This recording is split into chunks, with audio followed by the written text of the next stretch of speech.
Hi everyone and welcome to today's tutorial. So today I'm going to be teaching you how to create and send email newsletters using Ozigi.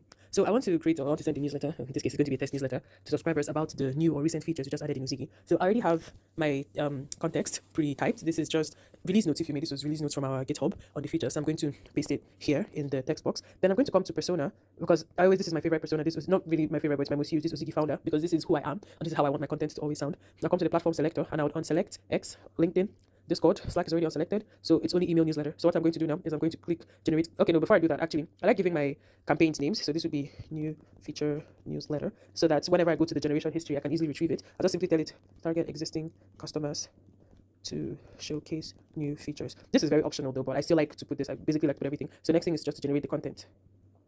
All right, so the content is fully generated now.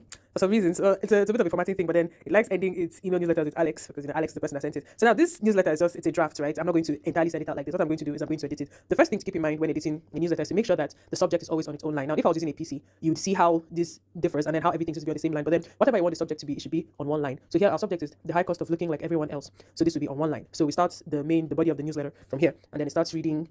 Well, starts reading. So say for instance, I want to here in here I want to add a button here. I would just simply click on the button here, and then I can maybe what I want to write is visit Ozigi, and then the URL is to our homepage. Oops. Right, and then I'll insert it, and it becomes a button. This is, I'm not the most creative person, but this is what I could come up with. And then let me see, I want to put a like check, what do you call it now, checkpoint here or stop point. I can add a page break so that people know that, oh, I'm introducing something different. It's the same way as well. If I wanted to put a link here, I would highlight this and then use the link option here, and then maybe I'm putting google.com, and that's basically it. It becomes a link. So the same thing as well if you want to add a video and if you want to add an image. So this is how it is. Now, when I'm done formatting all of this. What to do is for me to click the schedule newsletter. I can do this because I already have subscribers listed here. If you go to the sidebar, the menu on the sidebar, you can go to your subscribers modal.